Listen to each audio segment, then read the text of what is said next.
magsisimula, umawit po tayo sa Panginoon at ating awitan ng ating Panginoon. Narito po ang ating mga kapatid para tayo pangunahan sa pag-aawitan. I'm standing on the solid rock. Yan ang ating tindigan.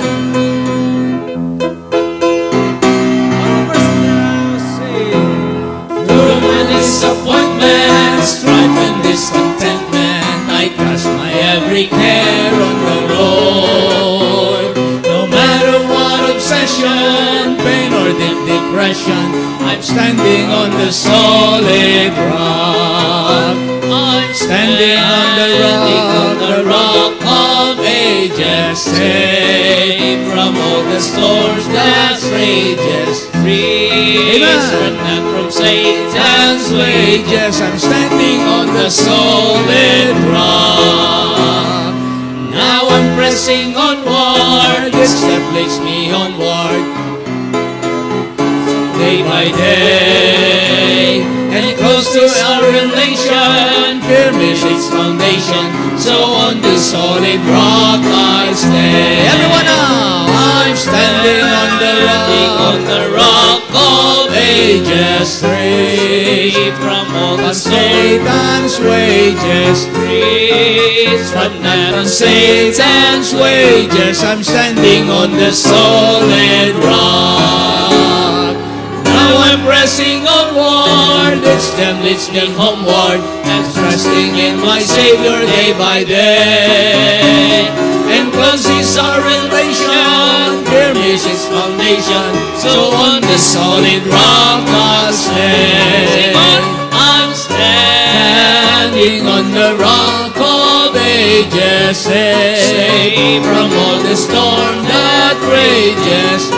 Rich but not from Satan's wages. I'm standing on the solid rock.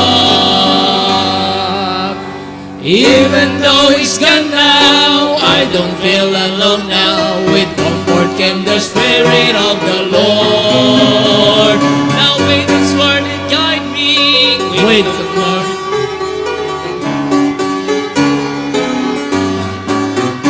I'm standing on the rock of ages, safe from all the storm that rages. Rich but not from Satan's wages. I'm standing on the solid rock. Wow! Magandang tuntungan, ha? Matibay na ba to? I am resolved. Ima, Nakapagpasya na. I am resolved no longer to linger, charmed by the world's delight. Things that are higher, things that are nobler, these have allured my sight. I will hasten to Him, hasten so glad and free. Jesus, greatest, highest, I will come to Thee. I am resolved to go to the Savior, leaving sin and pride. He is the Nasubukan na natin ang tunay. He had the words of life. He had the words of life. I will hasten to Him, hasten so glad and free. Jesus, greatest, highest, I will come to Thee. I am resolved to follow the Savior, faithful and true each day. Hear what He saith, do what He will, and He is the living way. I will hasten to Him, hasten so glad and free. Jesus, greatest, highest, I will come to Thee. I am resolved to follow the Savior, faithful through His Yes, winning faithful men and women. what the Savior do what He will, and He is the living way. All together. I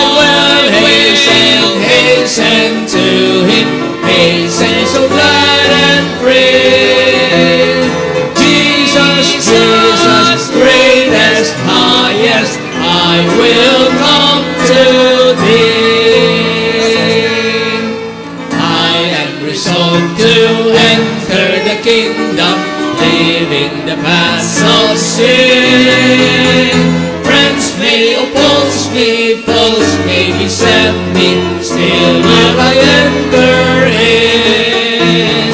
I will hasten to Him, hasten so glad and free. Jesus, greatest, highest, I will come to Thee. Amen. Wonderful. Yes. This world is not my home. Amen. Libingan po ito ng marami. Ang ating tirahan ay sa langit. Yes. Amen. This world is not my home, I'm just a passing through. My treasures are laid up somewhere beyond the blue. The angels beckon me from heaven's open door, and I can't feel at home in this world anymore. Oh Lord, you know I have no friend like you. If heaven's one not like my Him. home, Amen. then Lord, what will I do? The angels beckon me from heaven's open door, and I can't feel at home in this world anymore. They're all expecting me, and just one thing I know, my Savior pardoned me, and now I onward go. I know He'll take me through, though I am weak and poor, and I can't feel at home in this world anymore. Oh Lord, you know I have no friend like you. If heaven's not my home, then Lord, what will I do? The angels beckon me from heaven's open door, and I can't feel at home in this world anymore. Just up in glory land we'll live eternally. The saints on every hand are shouting victory. Their songs of sweetest praise breathed back from heaven's shore, and I can't feel at home in this world anymore. Oh Lord, you know I have no friend like you. If heaven's not my home, then Lord, what will I do? The angels beckon me from heaven's open door, and I can't feel at home in this world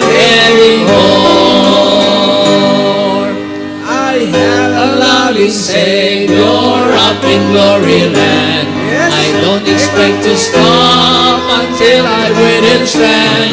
He's waiting for me now in heaven's open door, and I can't feel at home in this world anymore. Just up in glory land we'll live eternally. The saints on every hand are shouting victory. Their songs of sweetest praise bring back from heaven's shore, and I can't feel at home in this world anymore. Oh Lord, you know I have no friend like you. If heaven's not my home, then Lord, what will I do? The angels beckon me from heaven's open door, and I can't feel at home in this world anymore. Amen. Wow. Our best. Since tayo na isang araw pupunta sa langit, habang narito tayo, let's give and let's do our best for Him. Everyone! Hear ye the Master's call, give me thy best.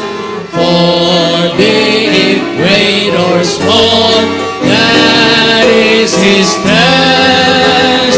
Do then the best you can, not for reward, not for the praise of man, but for the Lord. Every work for Jesus will be blessed. But He asks from everyone His best. Our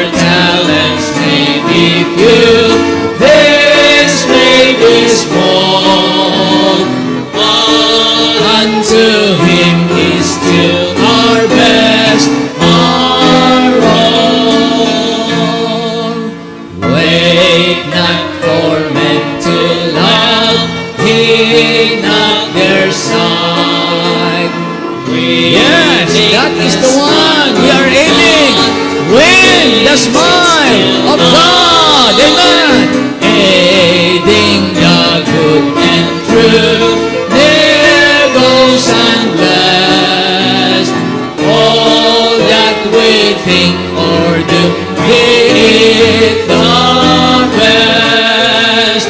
Every work for Jesus will be blessed. But He asks from everyone His best.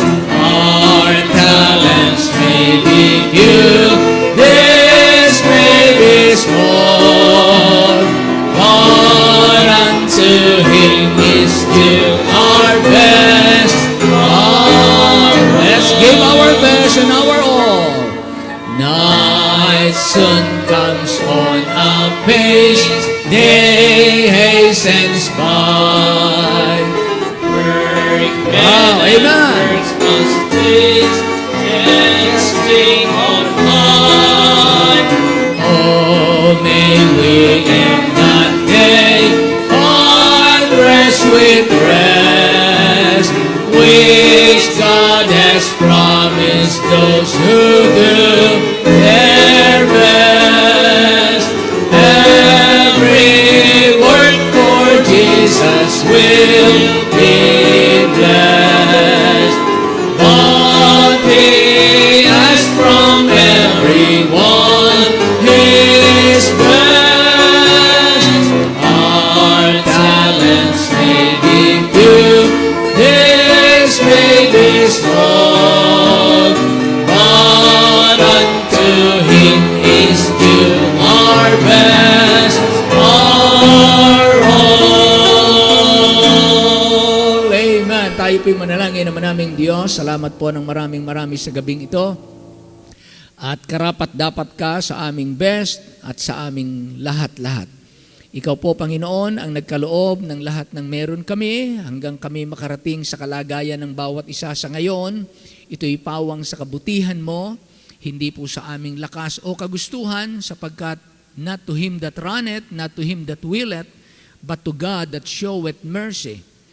At hindi mo kami binigay sa paghatol, kundi kami po ay kinupkup mo at iyong pinalakad sa iyong kalooban upang ang aming tamuhin sa inyo ay pagpapala at kaluguran. Kaya sa iyo po namin binabalik ang papuri at pasalamat. Ikaw po ay marapat. Kami po ilan lamang sa mga tao na ngayon po ay nagpupuri sa inyo sa iba't ibang dako. Salamat po sapagkat naibalik kami sa tunay na nagmamay-ari sa amin. Salamat po na iahon kami mula sa kinahulugan naming malalim na buhay ng kasalanan. At kami po inilagay mo sa iyong kaharian ng iyong anak ng kaliwanagan. Salamat po, Panginoon. At ngayon po na ipagpapatuloy namin ang buhay, paglilingkod sa inyong biyaya. Dalangin namin magamit po kami sa aming bayan. Saan man kami ginagamit na trabaho, paaralan o saan mang komunidad. Makita po sa amin ang Panginoon naming tagapagligtas. Dalangin namin ang bayang ito, gawin niyo pong mapalad ng higit pa. Tulungan po ang namumuno sa aming bayan na ito po'y talagang mapaunlad, makaahong kami sa tinatawag na third world country. Hindi po namin alam kung meron pang aabutin kami na second world o first world na country na Pilipinas. Dalangin po namin na papangyarihin mo po na napakarami pong mas maliit na bansa pero mas maunlad po sa Pilipinas. Gayong hindi naman po sila tinatawag na Christian nation. Kaya tulungan niyo po kami na malutas po ng aming mga leaders, ang tamang palakad, ang tamang mamiminuno upang hindi kami maglagay sa sisidlang butas na kahit na anong sikap ay nananatiling ganun pa rin. Kaya Lord, salamat din naman po sa mga pagbabago at mga progress na nagawa ng mga nagsikap na mga pinuno. Salamat po sa lahat ng mga nanunungkulan sa aming bayan. Akayin niyo po kami para maging mapayapa at maunlad ang bansang ito. At lalo na po, maipahayag ng malaya at ang mga Pilipino po ay talagang tumingala sa Panginoon at umasa sa iyong pagliligtas. Dalangin namin ang lahat ng ito na nagpapasalamat. Inaalala rin naman ang mga may karamdaman, ang mga kapatid namin na nasa kanya-kanyang tahanan na hindi na po makakarating. Ang iba naman po na talagang ginupo ng kahinaan, ng kalusugan nila, ikaw po magbigay ng kalakasan. At ang mga kapatid namin na nasa ibang bayan o nasa ibang bansa, ingatan mo rin po sila. At salamat po sa mga misyonero ng simbahang ito na nagpapatuloy sa kabila ng iba't ibang hamon sa kanilang hinaharap. Pero salamat sapagkat ikaw ang aming supisyente na tagapagtugon sa pangangailangan. I-bless you po ang gawa ng inyong mga anak at hiling namin ang lahat ng ito sa pangalan lamang ng aming Panginoong Hesus, and all the people say amen. Amen. Amen. Amen. Magandang gabi po sa ating lahat. Magbabasa tayo. Leviticus na po tayo, chapter 2. Genesis, Exodus, natapos na natin, third book of Moses. Chapter 2, basahin po natin ang Leviticus chapter 2, 1-16. Pangunahan po tayo ng ating mga kapatid. Amen. Tayo po ay patuloy na tumayo. Basahin po natin ang salitan. Sabay-sabay po tayo sa huling talata. Leviticus chapter 2, verse 1. At pagka ang sinuman ay maghahandog sa Panginoon ng alay na handog sa naharina, ay mainam na harina ang kanyang ialay at kanyang bubuhusan ng langis at lalagyan ng kamangyan. At dadalhin niya ang mga saserdote na mga anak ni Aaron at siya ay kukuha ng isang dakot na mainam na harina at ng langis, 10 ng buong kamangyan niyaon, at susunugin ng saserdote sa ibabaw ng dambana na pinakaalaala na isang handog ng mga pinaraan sa apoy na pinakamasarap na amoy sa Panginoon. At ang kalabisan sa handog na harina ay mapapasa kay Aaron at sa kanyang mga anak, kabanal-banalang bagay nga sa mga handog sa Panginoon na pinaraan sa apoy. At pagka ikaw ay maghahandog ng alay na handog na harina na luto sa hurno, ay may munting tinapay na walang libadura nang iaalay mo na mainam na harina na hinaluan ng langis, o mga manipis na tinapay na walang libadura na hinaluan ng langis. At kung ang iyong alay ay handog na harina na luto sa kawali, ay mainam na harina ang ialay mo na walang libadura na hinaluan ng langis. Iyong pagpuputol-putulin at bubuhusan mo ng langis, isangang handog na harina. At kung ang iyong ialay ay handog na harina na luto sa kawaling bakal, ay yari sa mainam na harina na may langis ang ialay mo. At dadalhin mo sa Panginoon ang handog na harina na yari sa mga bagay na ito, at iaharap sa saserdote at dadalhin niya sa dambana. At kukuha ang saserdote ng handog na harina na pinakaalala rin niyaon at susunugin sa ibabaw ng dambana handog pinaraan sa apoy na pinakamasarap na amoy sa Panginoon. At ang kalabisan sa handog na harina ay mapapasa kay Aaron at sa kanyang mga anak, at kabanal-banalang bagay ng mga handog sa Panginoon na pinaraan sa apoy. Walang handog na harina na ihahandog kayo sa Panginoon na magkakalibadora, sapagkat huwag kayong magsusunog ng anumang libadora na ni anumang pulot na pinakahandog sa Panginoon na pinaraan sa apoy. Bilang pinakaalay ng mga pangunang bunga, ihandog ninyo sa Panginoon, ngunit hindi isasampa sa dambana na parang masarap na amoy. At titimplahan mo ng asin ang lahat ng alay ng iyong handog na harina, ni huwag mong titising magkulang sa iyong handog na harina at na ang asin ng tipan ng iyong Diyos, lahat ng alay mo'y ihahandog mong may asin. At kung maghahandog ka sa Panginoon ng handog na harina na pangunang bunga, ay ihandog mong pinakahandog na harina ng iyong pangunang bunga ay sinangag sa apoy, mga murang butil na pinipi. At bubuhusan mo ng langis yaon at lalagyan mo sa ibabaw ng kamangyan, yaon nga'y handog na harina. Sabay-sabay po tayo. At susunugin ng saserdote na nakaalala niyaon ang bahagi ng butil na pinipil at ng bahagi ng langis, pati ng buong kamangyan niyaon, handog sa Panginoon na pinaraan sa apoy. apoy. Maraming salamat po. Tayo po'y makakaupo na. Purihin po ang Panginoon.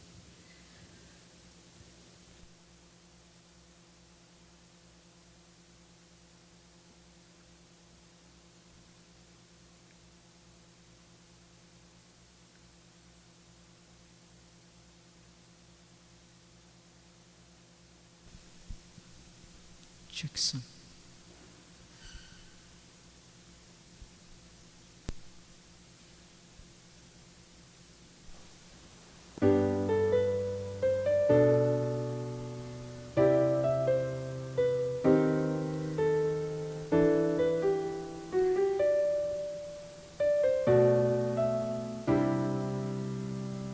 You feel forgotten like no one cares anymore.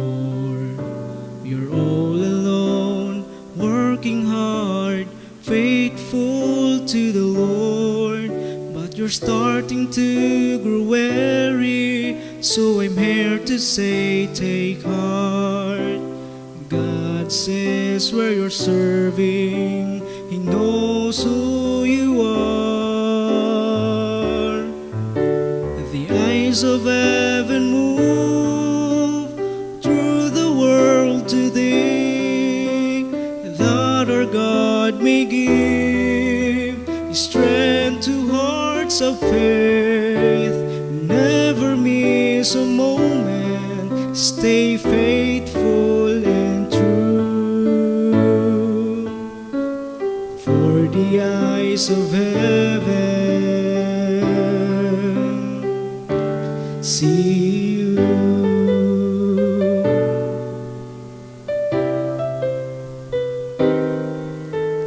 We all have seasons when it seems we've never wrong. When we start to feel like our souls begin to lose their song. But lead your heart, take comfort and courage from His word. Hope as our revival when we trust the truth we've heard. The eyes of heaven move through the world today, that our God may give strength to hearts of faith. They never miss a moment, stay faithful and true. For the eyes of heaven see you. Keep on serving boldly, for you are in His sight. Keep preaching the word, being salt and light. The eyes of heaven move through the world today, that our God may give strength to hearts of faith. They never miss a moment, stay faithful and true. For the eyes of heaven, for the eyes of heaven see you.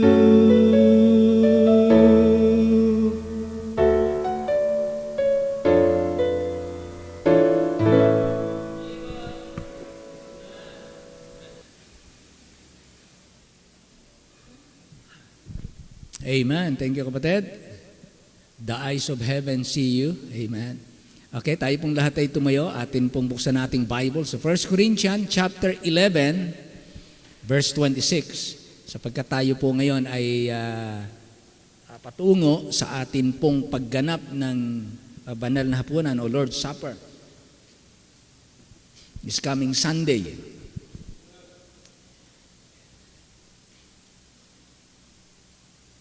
11:26. Mga kapatid, 11:26. Ito'y sinisikap nating paghandaan at mag-aral muna ng kanyang salita para tayo paalalahanan, turuan, lalo na kung may mga bagong mananampalataya para ginagampanan natin ito ng alam natin yung ating ginagawa at magampanan natin ang pinakamaayos na magagawa as much as we can. 11:26, basahin po natin kung nariyan na po ang lahat. Ready? Begin. For as often as ye eat this bread and drink this cup, ye do show the Lord's death till He comes.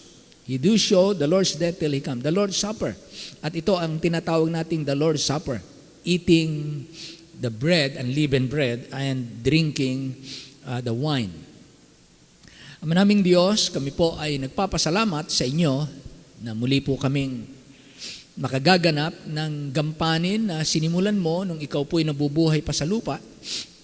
Ang kahulugan at kabuluhan nito ay nakasentro sa iyong kamatayan sa krus. Paulit-ulit, libong taon na po ang nakaraan na ito'y ginagampanan ng simbahan at ng lahat ng mga simbahang nagtatapat po sa inyo. Kaya umiikot po ang ganitong gampanin at gawain at umuulit po sa loob ng taon-taon upang alalahanin at ipahayag ang iyong kamatayan. Kaya hindi po maikakaila na higit mong binigyan ng maliwanag na diin ang iyong kamatayan sa krus kaysa sa iyong kapanganakan sa Bethlehem. E nagpapasalamat po kami na ang iyong salita ay nagiging ilaw at gabay sa amin para saan namin ilalagay. Taon-taon inaalala ang Kapaskuhan at nagdiriwang wari ang sanlibutan. Kahit ang mga tao ay wala pang nakakamtang kaligtasan, na ginagawa lamang dahil ng tradisyon, ngunit wala pong katotohanan sa marami. At ito naman pong Lord's Supper ay pwede ring gampanan ng wala sa kalooban. Kaya naman kami nagpapasalamat, alam po namin na ang halaga ng iyong kapanganakan at ang halaga ng iyong kamatayan ay bahagi ng aming kaligtasan. Kaya salamat po sa iyong pagliligtas. Meron po kaming ganitong pagdiriwang at ipinagdiriwang at ipinapahayag namin ang inyong matagumpay na pagsunod at pagtupad sa plano ng pagliligtas ng Diyos sa langit. Kaya sa iyo po ang kapurihan, O Diyos. Hiling namin ang pagkapala mo sa aming lahat sa pangalan lamang na aming Panginoong Jesus. Amen. Amen. Amen. Maraming salamat po. Kaupo na po tayo. Amen. Sa iba po ng mga nakikinig online, may mga nakikinig po sa atin minsan kung saan-saan. Ang Lord's Supper po ay ginagampanan po natin ng lahat ng mga nakakaalam ng katotohanan na ito po'y hindi nakapagliligtas. Amen. Hindi ito nakapagliligtas, ginagawa po ito ng mga taong naligtas. Kaya ang Lord's Supper po, hindi lang ginagawa ng mga taong naligtas, kundi higit sa lahat, ito po'y pinagkatiwala ng Panginoon para gampanan ng simbahan as a church. Kaya itong Lord's Supper, this is not just a ritual, but a message. A message being proclaimed. Hindi lang siya ritual na ating ginagampanan, kundi ito'y merong mensahe. Kaya sabi ng Bible dito, as often as you eat this bread and drink this cup, ye do show the Lord's death till He comes. So hindi lang tayo gumaganap ng isang ritual na parang gawain lang, kundi meron itong mensahe. At ang mensahe ay ipahayag ang kamatayan ni Kristo. Kaya habang iniisip-isip ko po ito, ini-imagine ko, nung unang siglo, ginagampanan nila ito, doon lang sila sa Jerusalem, doon lang sila sa Israel. Dumami ang simbahan sa Judea, Samaria, and Galilee. Nung gano'n namang simbahan doon, marami na silang gumagawa sa buong bansa. And then later on, ang Lord's Supper ginagampanan na sa Europe, hanggang doon sa Israel, hanggang sa Europe na naabot ng pagmimisyon, hanggang sa Rome, nakaabot po si Apostle Paul. At may mga natayong mga simbahan sa iba't ibang bansa, tulad ng Galacia, Efeso, Colose, Filipos, di ba? Laodicea, at kung saan-saan pa. At dumami na po ang mga simbahan, and then later on, inusig po sila sa Europe. At nang matindi ang pag-uusig sa Europe, humanap po ang mga Kristiyano, yung tinatawag nating mga pilgrims. Inusig sila, humanap itong mga Kristiyanong ito ng lugar na sila'y magiging malaya mag-practice ng kanilang pananampalataya. At sila po'y nakarating, ang mga pilgrims na yan, nakarating po sa Amerika, sa Rhode Island. At nang sila'y makarating doon, dumami po sila doon, nag-practice sila ng kanilang pananampalataya, at hanggang sila'y dumami po sa Amerika, hanggang sila ang nagpatibay at nanguna, ang mga Kristiyanong yan, sila nang manguna na masimulan sa Amerika yung tinatawag na religious liberty. Kaya doon nyo po makikita, for the first time, ang ating mga gobyerno, ang pamamahala, magkahiwalay ang judiciary, magkahiwalay ang legislative, magkahiwalay ang executive. Pinaghiwalay yung power na yan. Nagsimula yan sa Christian principle. Sapagkat alam ng mga Kristiyanong leaders, nung binubuo nila ang American Constitution, nang binubuo nila yan, alam nila na ang tao ay merong sinful nature. Pagka inilagay mo kagaya sa isang hari, nung una, no, 'di ba? Dahil nung una mga hari-hari, hari lang ang may kapangyarihan. Kaya pagka sinabi nun, ang salita ng hari ay hindi nababali. Talagang parang Diyos ang hari nung unang panahon. So, dahil mga Kristiyano na sila at gabay ng Panginoon sa kanila, alam nila na ang tao, kapag inilagay mo lahat yung power sa kanya at inabuso yung kapangyarihan na yon, kawawa naman ang mga nasasakupan. At madali tayong makurap dahil isa lang ang kontrolin mo, tapos na. Ayun. Kaya pagka nakurap ang hari, naging mananamba ng Diyos-Diyosa ng hari, sunod ang bansa. Kaya makikita niyo po yung sa Bible. Pagka yung hari ay sumalig sa Diyos-Diyosan, tangay ang bansa. Tapos naglalagay pa siya ng batas, di ba? Naalala niyo kila Daniel. Pag hindi kayo yumukod sa pinagawa kong rebulto, mamamatay kayo. Ganun ang abuso ng hari. Kaya walang freedom of religion nung unang panahon. Kaya dapat pong tanawin ng lahat ng mga tao na nakapagpapractice ng kanya-kanyang paniniwala, ito po ay contribution ng mga Kristiyano, mga mangangaral, mga Kristiyano nung unang panahon, Christian leaders na nanindigan para sa liberty for all. Yon. Kaya punta kayo sa communist country, hindi basta-basta malaya doon. Punta kayo sa mga ibang bansa, hindi basta-basta malaya doon. Pero kapag kayo ay yung mga kingdom, hindi naman communist, let's say Muslim, hindi basta malaya kayo doon. Punta kayo sa communist, hindi basta malaya doon. Punta kayo sa mga pagano, hindi basta malayang ganon. Punta kayo sa mga kingdom, tulad ng mga ating ibang kingdom dyan, let's say Malaysia, Thailand. Hindi kayo basta malaya dyan. Pero pag pumunta kayo sa Amerika, merong liberty for all. Yan ay nangyari dahil ng mga Kristiyano na they recognize ang tao pantay-pantay. At ang tao merong kalayaang pumili. At ang tao may kalayaan to protect life, to own a property, na mabuhay. May kalayaan po. Ipinaglaban niya ng mga Kristiyano. Biblical principle po yan. Pati ang mga batas natin, maging sa mga hukuman, marami po dyan hinango sa batas ng Biblia.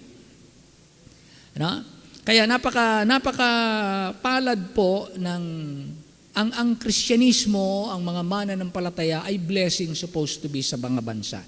Kung saan naroon ang mga Kristiyano, mga law-abiding citizen. Sila po yung mga dating mga problema ng bayan, pero nawala sila doon, naiayos po sila ng salita ng Diyos, naging maayos sila. Kaya talagang dapat tayo mga mananampalataya as much as possible, as much as we can. Kung gusto nating gamitin tayo ng Diyos, maging pagpapala saan man tayong aspeto ilalagay ng Panginoon. Kasi para tayong mga asin, di ba? Ang asin, inilalahok mo yan sa mga gulay. Andiyan yung pag nagluto kayo ng pinakbet, sari-saring gulay yan. Ilalahok nyo yung asin. Lahat ng gulay doon maglalasang masarap. Yung kabuuan ng sabaw maglalasang masarap dahil nilagyan mo ng pampaalat. Ganon. Kaya ang mga Kristiyano inilalahok talaga sa komunidad. Inilalahok ng Diyos tayo sa iba't ibang sangay ng lipunan. At kung saan po kayo inilagay ng Diyos, nung isang araw may kausap po ako, pastor siya. Pero dahil ng kanilang sitwasyon, talagang na-pressure siya at siya nanalangin, Lord, kalooban mo po ba na ganito ang aming buhay, yung aking anak, ang mga anak ko hindi kakain, ang aking asawa, ganito, ang aming buhay, ganito. Dating manager, mataas ang katungkulan, mapera, ay nagsuko ng buhay, magpastor. Nung magpastor na ay talagang downward financially ang naranasan nila.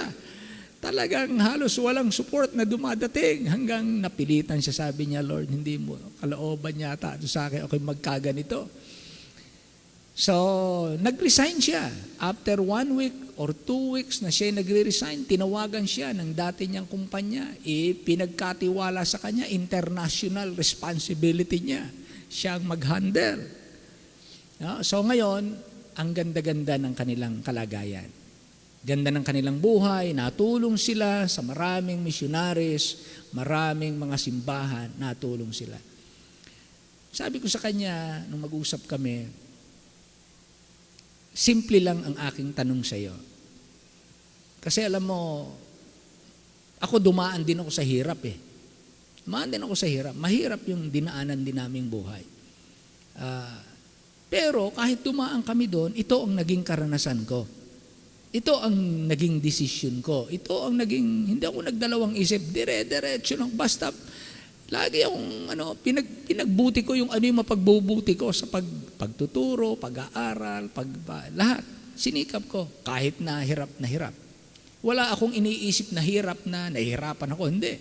Alam ko mahirap, pero hindi ko naisip yung hirap dahil ang naisa-isipan ko, ako'y naglilingkod. Ngayon, ang nasa isipan ko, saan ko gustong abutin ng kamatayan? Sa pagkita ng pera? O sa pangangaral? Nasaan yung higit kong kagalakan? Wala pa akong asawa nun. Hindi pa nanliligaw si Sister Donna. Ganon. Di ba? Wala pa, binata pa, kaya malakas na malakas pa loob ko noon. Sabi ko, Lord, hindi naman ako, wala naman akong kung kamatayan yung narito, so be it. Basta magtutuloy lang akong maglingkod. Hindi ko alam natin mo, nagtuloy-tuloy. Ang daming blessing pala na nasa unahan. Ang daming padadaanin ka pala through the fire, through the flood. Yun ang sabi ng Bible. You will pass through the fire, through the flood, and I will be with you. Ngayon, kinausap ko siya, sabi ko, Brad, sabi niya, alam mo, Pastor, nag-uusap kami mag-asawa, ganun pa rin ang desire ng aking heart. Pero sa nakikita ko, kung babalik na naman ako sa dati, at ganun na naman ang mangyayari sa buhay ko, ano kaya Pastor? Sabi niya. Sabi ko, ano ba nangyayari sa iyo dyan? Marami ako, Pastor, nakakausap. Marami ako nawiwitnessan. Marami ako Brad, baka naman ang mission mo, yan. Baka diyan ka tinawag na misyonero. Baka yan ang iyong misyon. Diyan ka magpagamit. Alamin mo kung saan. Kasi ang hahanapin mo, saan yung kamay ng Diyos sa iyo. Yun ang mahalaga. At siya'y natuwa nung umagang yon at kami nanalangin. I hope na masumpungan niya ano talaga yung kalooban ng Diyos sa kanya. Kasi yun ang pinakamahalaga sa buhay. Whether we live or die, we ought to be in the plan of God. Hindi naman natin pwedeng sukatan ng pag-unlad. Kaya sabi ko sa kanya, alam mo kapatid, may mga nag-alok sa akin ng pag-unlad. Kung material at pera lang, may mga nag-alok sa akin ilang ulit sa ibang bansa. Pero hindi ko yung kinuha kasi ang tinignan ko'y panawagan. Paano pa akong tatayo at magtuturo sa ibang mga pastor with integrity and with honesty dahil ako hindi ko yun pinanindigan. Ganon. Kung humarap sa kamatayan, I can preach, I can teach, I know. Ano yung hirap? I can preach, I can teach. Kasi dinaanan ko So lahat ng yung pala na dinadaanan natin, paglampas mo, lahat ng yan mabuting magandang kwento. Parating mga umunlad sa trabaho. Nag-aral kayo, nagtapos kayo ng mahusay na may honor, pero hindi basta naging honor yun, hindi basta karapat-dapat sabitan ng medalya yun. Pag tinanong niyo yung mga sakripisyo, puyat ng mga estudyanteng yun, ay iba ang ginawa nila. Talagang, May kwento silang magagandang pinalampasan nila. Ngayon, halimbawa hindi nakatapos, hindi nagkaroon ng medal. Sinikap po naman, ginawa mo naman yung best mo. Ikaw ba'y bigo? Hindi. Hindi yan ang sukatan ng kabiguan. Iba lang ang ating tagumpay. Iba lang ang paraan ng Diyos sa atin. No? Ako hindi nakapag-aral ng kolehiyo. Pero hindi ako nakapag-aral ng secular, naging bigo ang Diyos sa aking buhay. Kasi maaring lahat ba tayo, ang plano ng Diyos, lahat tayo magtatapos ng universidad? Yun lang ba ang paraan para maipakita na pwede ka ng Diyos itaas, magtapos ka sa universidad? Yun lang ba ang paraan? I don't think so. Maraming, si Steve Jobs, sino po ba yun? Yung mga school, dropouts na mga hindi na nag-aral, hindi na nagtuloy, pero andun sila sa kataas-taasan. Kaya wag niyong susukatin ang buhay, ang kabiguan at ang tagumpay sa mga pansamantala nating pagbagsak o hindi natin pag-abot ng ating sinikap abutin. Hindi yun ang sukatan. Tuloy lang kayo kung ano yung pagkataon. Hindi natin abot yun. Hindi tayo para doon. Abutin natin yung iba. You try this. You try this. You try this. Ganon. Ang buhay po ay hindi iisa lamang ang kulay. Amen? Hindi isa lamang. Kaya tingnan mo dito sa mundong ito. Hindi puro patag ang buhay. Na lahat tayo pupunta, maglalakbay ng patag at andun ang destinasyon mo. Puro patag. Hindi. Merong bundok na dadaanan. Yung iba sa bundok, naninirahan. Doon sila nagpa-prosper sa bundok. Yung iba nagpa-prosper sa patag. Yung iba nagpa-prosper sa dagat, sa tubig. Yung iba nagpa-prosper sa kalawakan. Yung iba nagpa-prosper sa technology. Yung iba nagpa-prosper sa salita lang. Iba-iba. Kaya wag nating ikukulong ang plano ng Diyos sa iisang bagay. Amen? So, ang Lord's Supper ay hindi lamang basta ritual, but the total giving of self as the only perfect sacrifice for our salvation. In obedience to God the Father, and was offered in the power of the Holy Spirit. So, ang Lord's Supper ay kapahayagan ng total giving of Himself.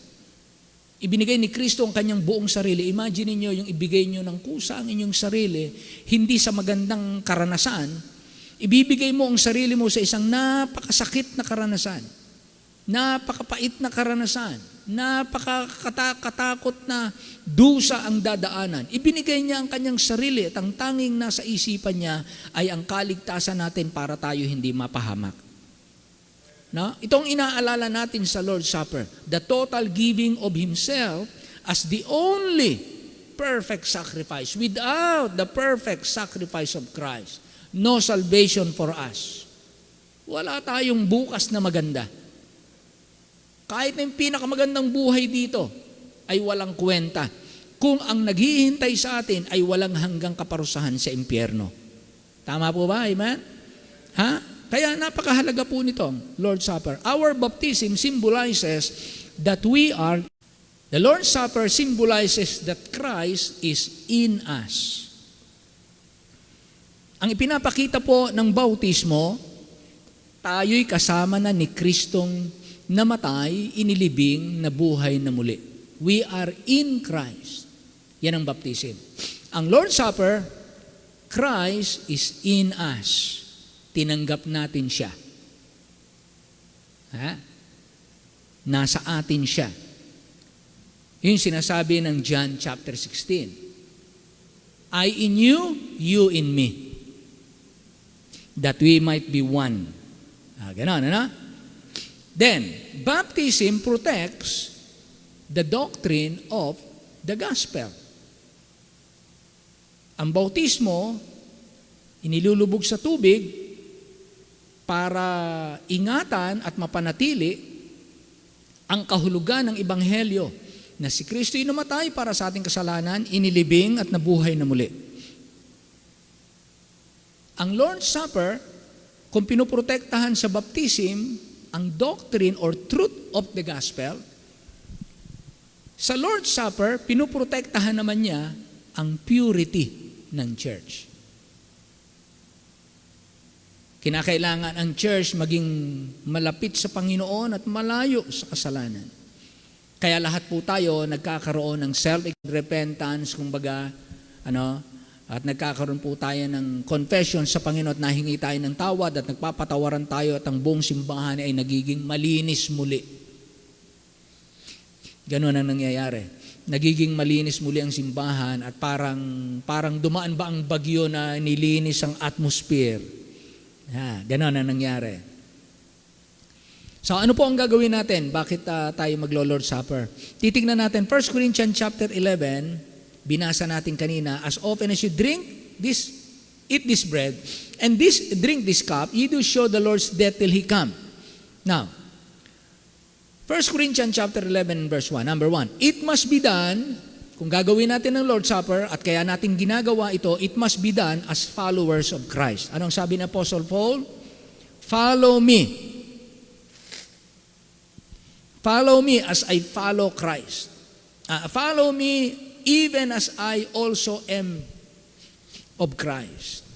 So it must be done as followers of Christ. Kaya natin ginagawa itong patuloy dahil tayo po ay mga tagasunod ni Kristo. Yun ang gawain natin. Mga tagasunod po tayo ni Kristo. Yun ang kailangan po ng mundong ito. You are a special kind of people, mga kapatid. Maaring tingin nyo minsan dumadaan kayo sa mga kahirapan, parang tayo mga, mahihina lang kami, hindi kami ganun kakilala sa lipunan. Pero alam nyo po mga kapatid, ang sabi ng Bible, you are the salt of the earth and the light of the world. Kayo yon. Kayong kakikitaan ng tunay na buhay na dapat ipinamumuhay ng tao. Kaya dapat po tayong magsilago para mas maging efficient tayo. Para maging mas effective tayo na mga patotoo at mga Kristiyano na ang nakikita sa atin ay ang ating Panginoon. Kanina or kagabi tayo makausap uli ako ng isang pastor at ang pinag-uusapan namin ay nangyayari sa mga kapastoran. At sinasabi ko sa kanya, alam niyo pastor, meron sana akong ipopost, hindi ko lang maipost, iniisip ko kung dapat ko ba itong ipost. Pero hindi ko ipinost. Sapagkat nabasa ko, nakikita ninyo, lalo na kami mga laging nagsusubaybay sa mga pangangaral, ganyan-ganyan, nakikita nyo may mga issue, nagtatalo, nahati mga simbahan, mga kapwa, mga Baptist, nagkakaroon ng iba't ibang, magkaibang pananaw, at hindi naman talaga magkakapare-pareho. Pero ganun pa man, meron akong isinusulat dito na kasi ang sabi ng 2 Peter chapter 1 ay yung about the scripture, no scripture is of any private interpretation. Diba? Nakalagay yan sa 2 Peter. Siguro para mabasa ko na. 2 Peter. Sabi rito, knowing this first, that no prophecy of the Scripture is of any private interpretation. Kanyang paliwanag. For the prophecy came not in all time by the will of man, not by the will of man, but holy men of God spake as they were moved by the Holy Ghost. Kaya ang talagang nagbibigay ng katotohanan sa tao, hindi yung tao na matatalino. Ang nagbibigay ng katotohanan sa tao ay ang Espiritu ng Diyos na nagpapahayag ng mga katotohanan ito